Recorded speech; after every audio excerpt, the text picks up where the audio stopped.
Bonjour, c'est Cryptoly, j'espère que vous allez bien aujourd'hui, malgré, encore une fois, une semaine qui s'annonce quand même relativement rouge, un portefeuille qui est relativement rouge, mais ça n'empêche que on pourrait espérer que cette semaine soit différente de la semaine prochaine.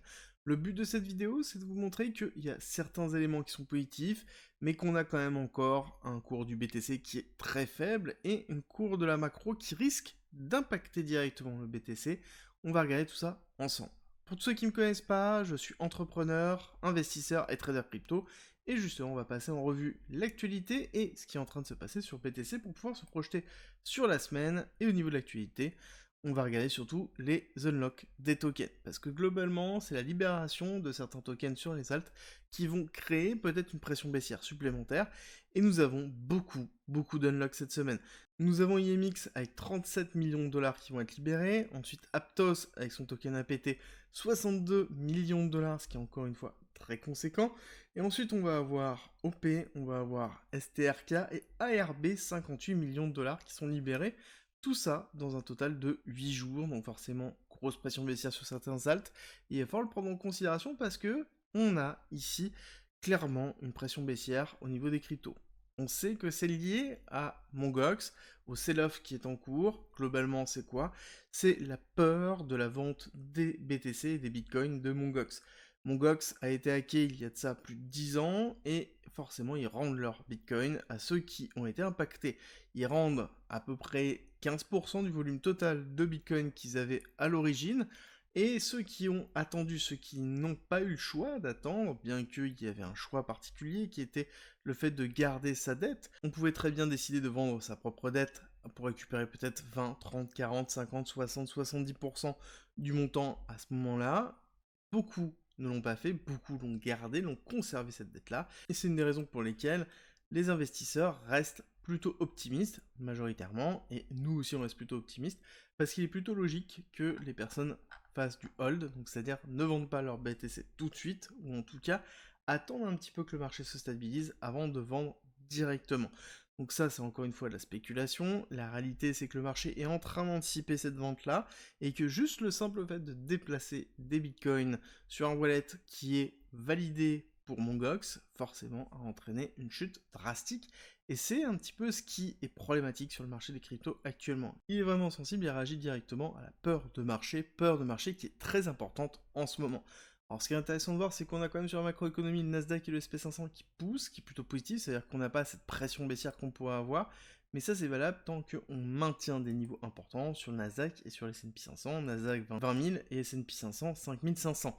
Donc on est vraiment sur des niveaux qui sont clés, donc pour l'instant on est sur un Bitcoin qui maintient sa zone des 55 500, bien qu'on ait eu une attaque baissière dès l'ouverture du CME, et ça c'est très important, on va revenir dessus dans quelques instants. Mais ce qui est important de voir ici, c'est qu'on a toujours une zone des 54 000 qui est maintenue. Et ça c'est très important parce que quand on regarde sur le CME, dès qu'on a eu l'ouverture du CME, on a eu l'attaque baissière et les shorts.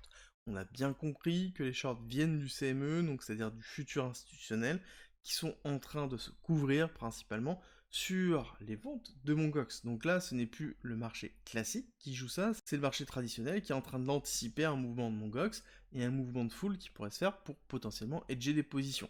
Et forcément, on a ici une pression baissière qui est très importante.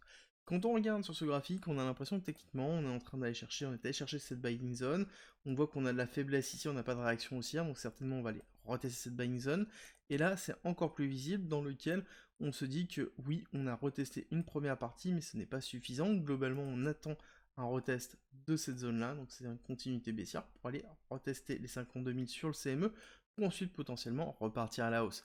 Donc globalement, on est quand même sur une semaine qui risque d'être relativement rouge, un petit peu comme cette ouverture que l'on a pu avoir, cette ouverture de semaine qui est relativement rouge aussi.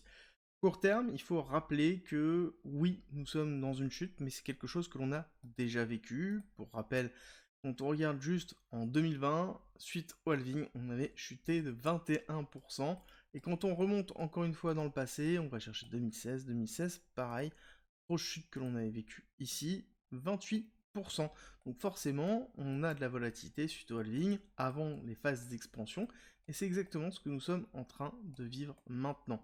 Nous sommes dans une chute, oui, mais quand on relativise et qu'on reprend un petit peu de recul, c'est tout à fait logique, il suffit de regarder, nous prenons le top, on prend le bottom qu'on a eu, on est à 27%, donc on est tout à fait cohérent. Alors oui, je pense qu'on n'est pas loin d'un bottom local, je pense qu'on va aller chercher de la liquidité, et quand on regarde court terme, c'est exactement ce que l'on est en train de voir.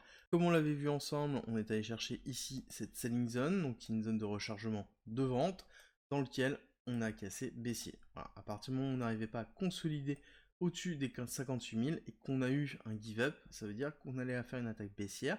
Mais ce qui est intéressant de voir, c'est qu'on n'est pas allé chercher tout de suite la liquidité de ce lot-là.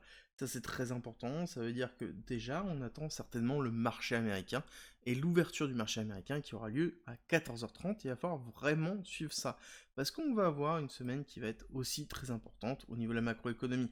On va avoir plusieurs discours de Jérôme Powell, alors il va rien se passer sur ce début de semaine, mais à partir de mardi et vendredi, on va avoir des positions réelles de Jérôme Powell. Donc c'est très attendu par le marché classique, donc certainement de la volatilité, et il va falloir voir est-ce que cette volatilité va pas nous emmener plus bas, va pas justement être un élément accélérateur pour casser ce bas-là et aller plus bas.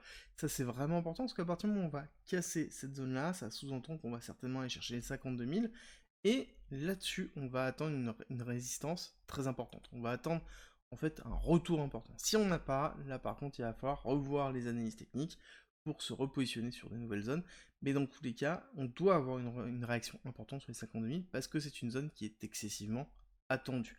L'autre point qui est important, c'est que on note que l'argent qui est rentré et qui continue à rentrer majoritairement sur Bitcoin, c'est un argent qui est beaucoup plus mature. C'est quelque chose qui n'est pas lié sur des investisseurs qui sont ultra spéculateurs, c'est de l'investissement long terme, majoritairement sur les institutionnels. Et a priori, ce n'est que le début, on va avoir d'autres vagues d'investissement qui vont être aussi beaucoup plus matures, mais la problématique, elle est liée à la réglementation d'un côté, et de l'autre côté, aux élections américaines, forcément, qui posent problème. On sait très bien que là, les élections américaines, ça fait partie des momentum qui sont vraiment importants dans l'investissement. On sait très bien que dans des années présidentielles, on a toujours moins d'investissement que dans les années classiques. Et dans ces années présidentielles, on a aussi une incertitude réelle de la politique qui en découlera, surtout dans un moment où on est dans une géopolitique compliquée, dans une géoéconomie qui est très compliquée aussi, et on le voit bien même en France, avec les résultats des élections, dans lesquels on a un éclatement de l'Assemblée qui est en 3, et donc ça sous-entend principalement qu'on aura beaucoup plus de complexité à faire passer des lois, et ça va être déterminant pour l'économie française, oui, mais pour la vision générale que va avoir le monde de notre puissance économique et de notre zone d'influence internationale. Si ça vous intéresse, j'ai fait une vidéo exprès dimanche, je vous la mets en fin de vidéo, en haut à droite si ça vous intéresse, et nous on se retrouve très vite pour une nouvelle vidéo.